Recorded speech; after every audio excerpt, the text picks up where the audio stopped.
आगामी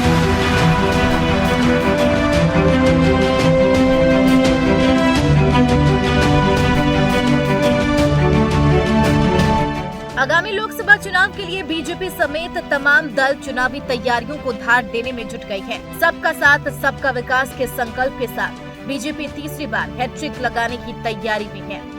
बीजेपी का प्लान इस बार भी भारी बहुमत से जीतकर दिल्ली की सत्ता हासिल करने का है, जिसके लिए वो सभी रणनीतियों पर काम करना शुरू कर चुकी है। बीजेपी कभी टिफिन बैठकें आयोजित कर रही है, तो कभी पसमानदा स्नेह संवाद यात्रा निकालने की योजना बना रही है। यूपी की सभी 80 सीटों पर जीत दर्ज करने के लिए बीजेपी कोई कोर कसर छोड़ने के मूड में रही है। बीजेपी के मेन फोकस पिछली बार जीती हुई सीटों पर जीत दर्ज करने का है और जिन सीटों पर बीजेपी हार गई थी उन पर जीत दर्ज करने का है। उधर सपा मुखिया अखिलेश यादव पीडीए समीकरण के तहत वोटरों को साधने की कोशिश कर रही है। पिछड़ा, दलित और अल्पसंख्यक को साधने की कवायद में अखिलेश भी पूरी जी जान से जुट चुके हैं, लेकिन अखिलेश के पीडीए की कार्ड भी बीजेपी ने निकाल ली है। बीजेपी सपा को चित करने के लिए 20,000 वॉलेंटियर तैनात करने जा रही है। ये सभी वॉलेंटियर ओबीसी समुदाय के लोगों के घर जाकर सरकार की उपलब्धियों पर चर्चा करेंगे।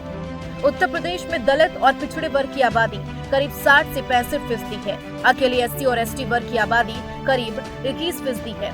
बीजेपी की नजर पिछड़ों पर है। उत्तर प्रदेश में पिछड़ों की आबादी अकेले 40 से 45% तक मानी जाती है।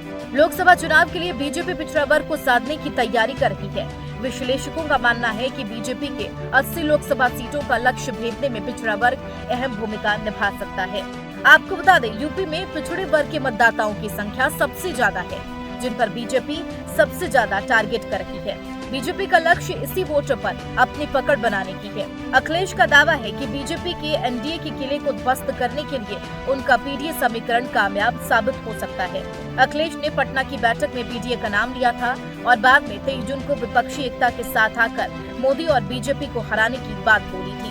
बहरहाल बीजेपी का यह दाव अगर फिर बैठता है तो पीडीए को बड़ा झटका लाजमी है, क्योंकि जिस पीडीए के आधार मानकर अखिलेश उसके सहारे पर बैठे हैं, अगर उसी पर सेंध लग गई तो उनकी रणनीति धराशायी हो जाएगी और बीजेपी की रणनीति के आगे उनकी सारी तैयारी ध्वस्त हो जाएगी। Bureau report, TNP।